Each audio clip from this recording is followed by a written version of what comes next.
What's up, world? So yesterday, vehicle got stolen. It had a flat tire.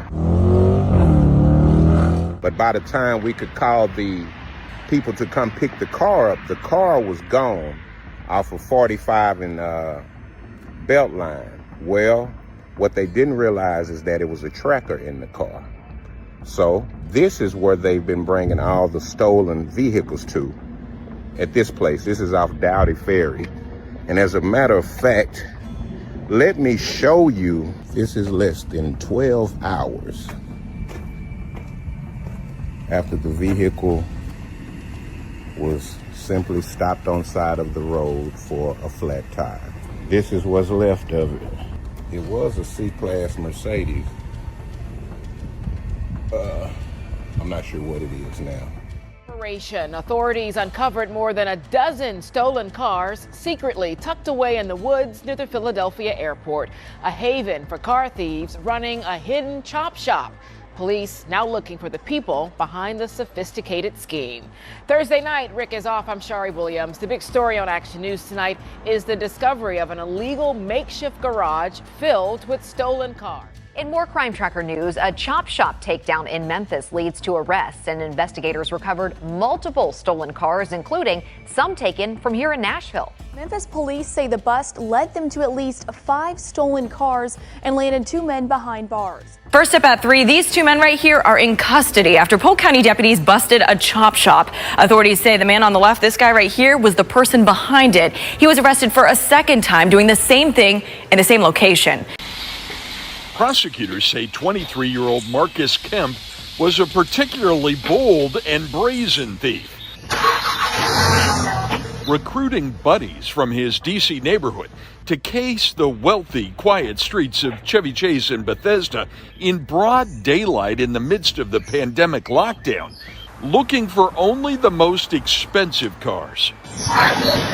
Striking 13 times over 7 months and making off with nearly $500,000 worth of Audis and Teslas. At one point, posing on Instagram with a Model X that lists for more than $100,000. Until it happens to you, you can't believe it. And when it does, you're violated. You're violated. You know, your sense of peace is gone. 25 years, this seems like an enormous sentence. I don't think we've ever had a case that involved car thefts, only car thefts, without any violence, that got this kind of a sentence, 25 years. It was richly deserved. State's Attorney John McCarthy says Kemp was a sort of criminal entrepreneur. He would take these high-end cars, take them down into D.C., and then he started his own rental business. He was running a rental car business, essentially. Each day, $200 to $500 a day. He bragged about the fact that he got $1,000 one day for a single car rental. Here's a note of warning to people in the community. Every one of these cars had the keys in the car. One guy who had his Tesla stolen used his phone to track it into D.C. When he got to that location, saw no one around, he jumped in his car, started it with his phone, and drove it home. In Chevy Chase, Bruce LaShan, WUSA 9. Philadelphia police believe suspects turned this secluded wooded area off of South Road and Bartram Avenue into a chop shop. In that area, it's a very sophisticated, when I'm told, area where there are multiple, we believe, stolen vehicles. Police say at least 15 vehicles as well as many parts were towed from the scene Thursday evening. It's certainly something we have to spend some time to figure out where people were bringing the stuff in, coming from, see if there's any other evidence we could recover. Detectives already know the vehicles were stolen from across the region, including South Jersey. They say the suspects created a garage in the woods covered by a camouflage tarp and worked overnight based on the several lights inside. Police say vehicle thefts have been a problem since 2020. There have been definitely a spike in stolen vehicles. Certain areas are being hit harder than others, and our northeast section is. Hey, Greg, yeah, well, get this. Police say it was actually a victim who spotted his stolen car parked in front of that house that was acting like a chop shop. Tonight, multiple cars remain outside a North Memphis home off Lexington Circle. But police say earlier this week, there were even more. Yesterday, a man told officers he spotted a stolen Infiniti parked in the home's driveway. Sure enough, when detectives checked, it came back stolen. The Auto Theft Task Force was called in, who noticed cars in various states of disrepair, car parts and tools spread throughout the area. They also found a whole lot more as they continued their investigation. A KTM motorcycle reported stolen out of South Haven. A 1978 Monte Carlo stolen out of a midtown yard nearly 2 years ago. Inside the home, they found a Beretta handgun, reported as stolen from the parking lot of this South Memphis factory during a rash of car break-ins nearly a year ago.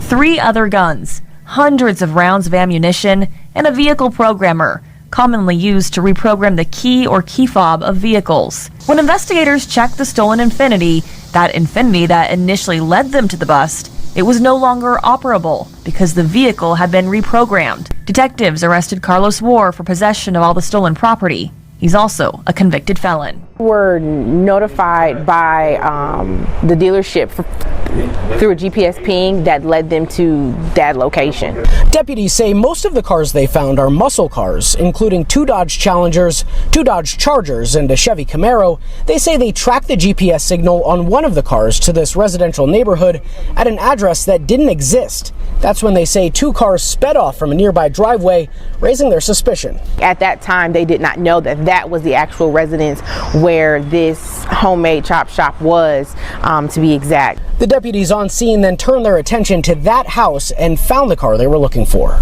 Upon checking the perimeter of the residence, that's when they saw the 2 stolen vehicles that were on the lower part of the deck.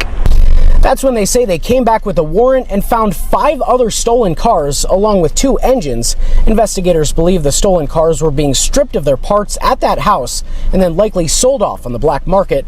Deputy Kiana Jackson said they're now focused on finding who was behind this operation. Once the evidence is processed, we really want to talk to the homeowner to see if he or she knew something that was going on at their residence. So sometimes if we're a little bit behind, that's one of the things that we may miss a vehicle.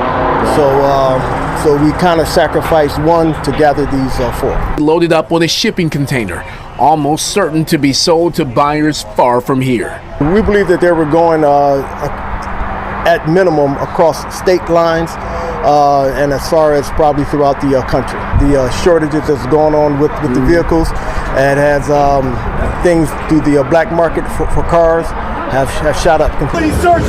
Officers found hundreds of stolen cars chopped up and smashed during a raid on Auto Planet on Schaefer and Joy Road in March, and they pumped the brakes on Iron Hook Auto Parts on West Chicago back in February. Thanksgiving Day, this perpetrator came through the city of South Fulton.